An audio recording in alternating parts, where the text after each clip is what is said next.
Hey guys, this is Lala Legacy and welcome back to another episode of SeaBed. So, let's just jump right back in. Fumi pressed a small lever to the left of the wheel. The wipers going up and down and the front window increased in speed. It's raining pretty hard today. The forecast said it'll clear up by tomorrow, but I'm wondering if it really will. The rain had been growing gradually stronger since we left the office. The water running down the windshield looked almost like a waterfall, with a new stream blocking our sight no matter how hard the wiper struggled. A ray of light suddenly pierced the sky. Was that lightning? The sound of thunder reached us around the same... whoops, that was Fumi. Whatever. Around the same time Fumi said that. Seems so. I suppose the rain won't be stopping anytime soon. As I narrow my eyes, and peered into the darkened sky stretching above the few city lights that still endured, its canvas looked almost like a large, wriggling snake.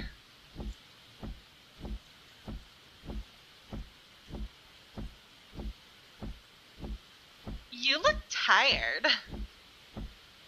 For a moment, I almost thought I was back in Narasaki's clinic, but it was just Fumi addressing me as I absent-mindedly gazed at the drifting clouds. In my mind's eye, I imagined the two standing next to each other, and chuckled at the thought of how different they were.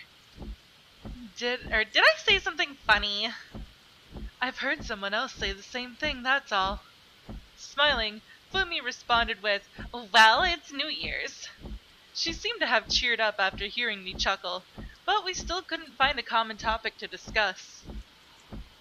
The raindrops trickling down the windshield, following the exact same route each time, would all be swept away by the wiper. I imagine we won't have to stay... Oh, whoops, I think that's Sachiko. I imagine we won't have to stay this late again anytime soon, at least as far as this year is concerned. Thank God for that! Yeah. You definitely pushed yourself too hard this year. What makes you say that? I saw you spacing out and talking to yourself a lot lately. I was getting a bit worried, to be honest. I was talking to myself? Fumi nodded. Well, you rarely actually spoke, but you seemed deep in thought all the time. I tensed up, worried that she might have noticed my condition. But Fumi added, I think you were talking about work or something. It happens to everyone. That's a bit shocking. I thought I was being careful not to let my exhaustion show. Fumi smiled, her eyes still fixed on the road. You're usually pretty difficult to read, so it'd actually make it easier for me if you were more open. I don't even remember the last time you took a vacation. Made me wonder if you actually take any time to rest. Though if you do that, Kai will have less work than me. Just saying, she added. But I took a very long vacation a while back. Fumi paused for a second, and went on with a, well, that was quite a while back, wasn't it? I wonder if I took too many days off. I tried to guide the conversation toward the subject I was most curious about. Fumi shook her head in response. I think you needed them back then. Really? I pressed further, noticing Fumi was hesitating. It was around the same time Miss Takako passed away. Whoa! Holy crap, that sent a chill down my spine. What? Fumi's voice lowered to a whisper. When Takako passed away? You don't normally show emotions, but back then, everyone could tell you were trying to suppress more than what was healthy. We couldn't do anything. I was so worried. I'm sorry. I didn't mean to put you through that. I did everything I could not to show my bewilderment as Fumi shook her head. But you returned to normal when you came back from that vacation. You even took care of all the accumulated paperwork at twice the pace. I couldn't spend the rest of my life moping around and crying. Looking out the window, I spotted the closest convenience store to my house.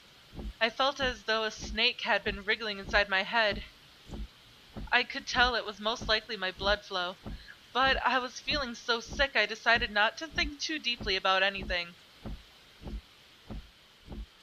Whoa, okay. So that explains everything. So, wait a second. Nagasaki was at the funeral. So, why is she... Well, no. I get why she's doing it. Because she wants Sachiko to remember it herself. Instead of just straight up being like, oh yeah, by the way, your girlfriend is dead. So, yeah, and then like putting her in psychological shock. Yeah, so I do understand why she's not just straight up telling her. And, oh man. Thanks for the lift. And no problem. See you tomorrow. Yeah, see you tomorrow. I opened the car's door and rushed to the entrance of my apartment complex in the heavy downpour. I heard the sound of the car engine whirring to life behind me. Glancing backwards, I saw Fumi waving me goodbye as she stepped on the gas.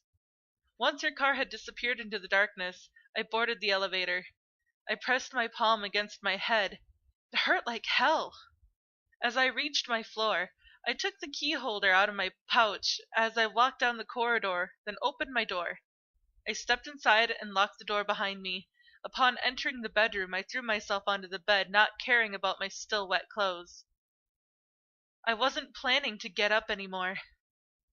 I haphazardly pulled the sheet over myself and closed my eyes. Then I repeated the words one more time in my head. Takako's dead. I could hear the sound of the clock somewhere deep within the darkness. The question is now, how did she die? And what did she die from?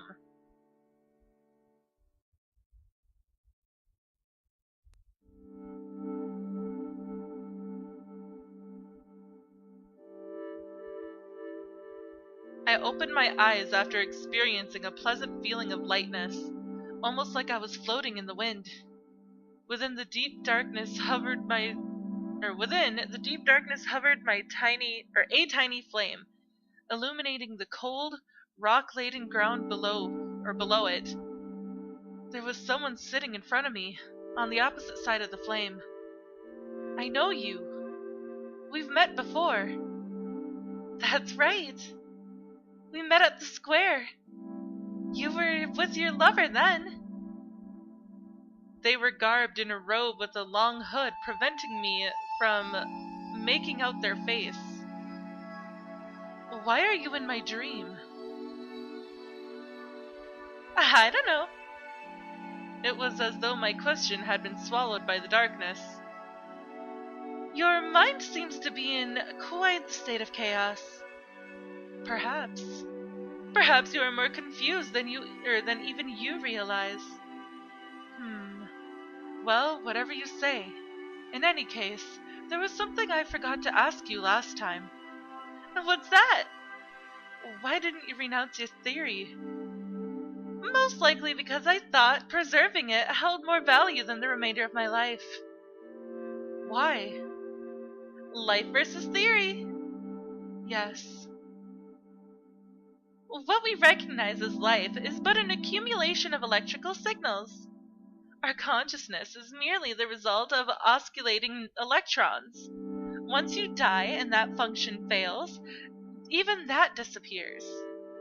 But the thoughts and ideas you put out there into the world, they remain. It might be no more than a tiny part of me, but a certain sequence of my individual oscillations resonates with and gets copied to other people. It is, of course, hardly anything special. Everyone's doing it. That's just the kind of animal we as a species are. For instance, singing songs of love, gazing at pictures of your homeland, reading letters. The feeling of the Creator are conveyed, and thus find new life within the heart of the beholder. It's quite simple. I suppose that makes sense. Every word in our language comes from some individual sequence of oscillations, the original masters of which had long since been lost to time. A single word everyone uses now makes the feelings of those ancients reappear in the world. I feel that's tad more significant than a few years of living. Like a bubble from the shrouded depths of the sea. Right! The bubbles meld together, change their shapes, and form feelings even more complicated than the original. I imagine it as a sketch of a Persian rug that gets more and more complicated. That sounds like it. The people currently alive are the threads connecting the oscillation sequences into one giant rug of near infinite complexity. So all people, dead or alive, are part of that rug, are they not? Takako too? Yeah. And what about you? I think so.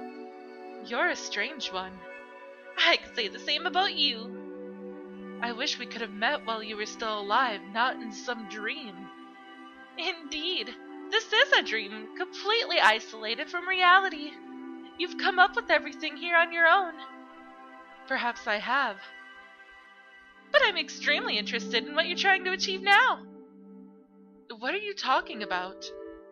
The person fell silent. The gradually waning flame around us no longer reached their face. It seems like time's up.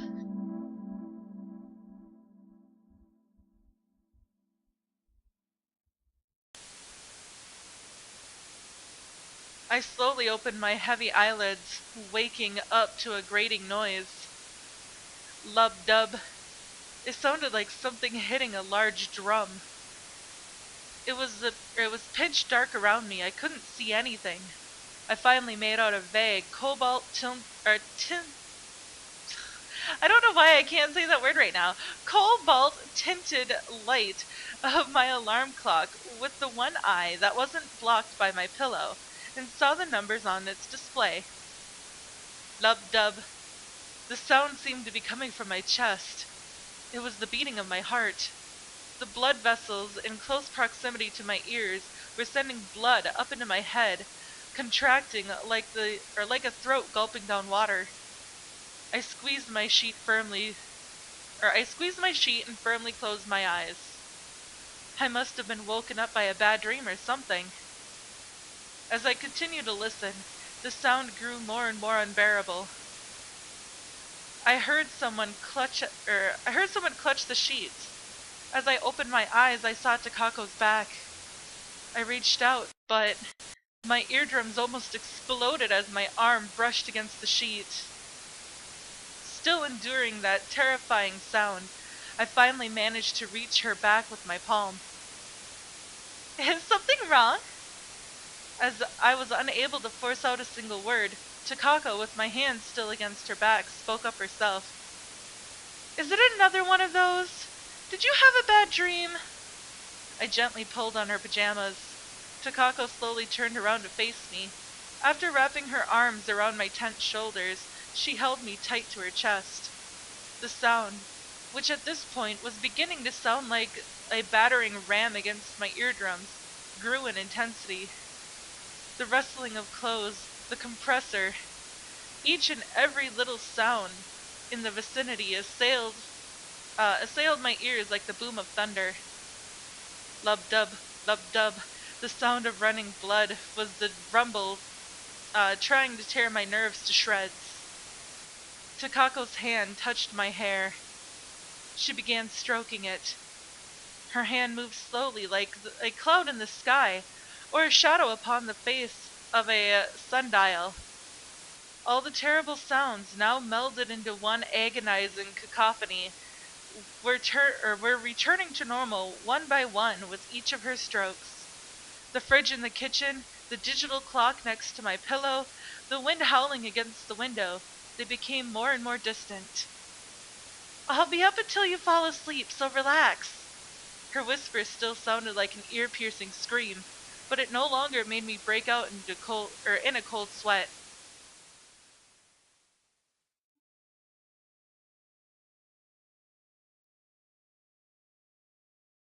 Feeling something warm against my eyelids, I opened my eyes. The bright light of morning found its way through a gap in my curtains. I traced a hand along my shoulder, finding the spot Takako was touching just moments before. I could feel warmth, the unmistakable trace of someone's touch. Looking at the bed after I had climbed out of it, I noticed some wrinkles on the sheets, almost as though someone had really been lying next to me. I placed my hand on the wrinkled spot, finding it still warm. The door to my bedroom was left partially open.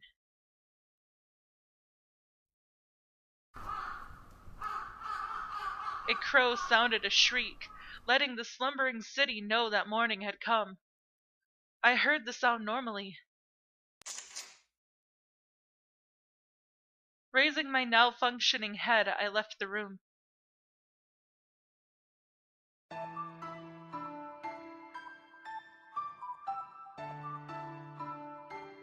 I told Nagasaki what Fumi had told me, including the intense ringing of my ears that followed. Nagasaki listened to me, nodding her head. It seemed almost like she wasn't surprised at all.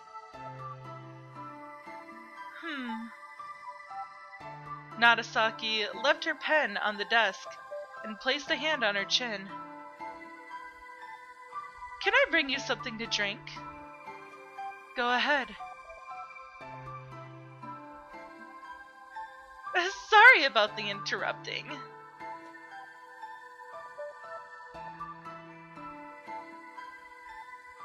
She moved further into her room and came back holding 2 cups. I use this to keep myself awake, so it might be a tad too strong. Nagasaki placed one of the cups next to me. Thank you. I was about to take a sip, but the coffee was so hot it burned my lips. I used the silver spoon that Nagasaki handed me to stir the cup a little.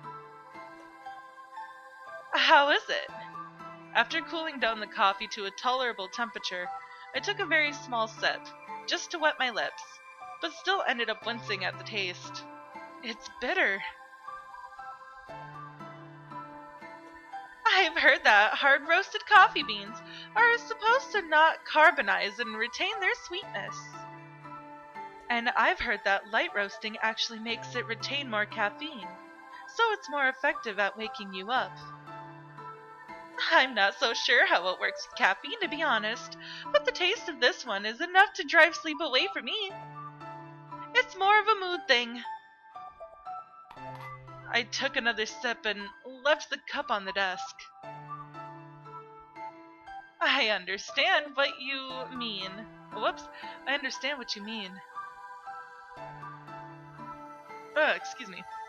Nagasaki cleared her throat, drank up the last remnants of coffee from her cup in a single gulp and left it at her desk.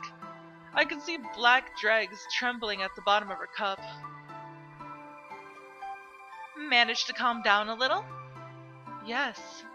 You don't feel sick or anything? I had a headache when I heard what Fumi had to say, but it's already passed. That terrible pain was gone by morning. Good. My head doesn't hurt, but I no longer understand what's going on with me. Nagasaki drummed her fingers against the desk. I urged her to answer faster.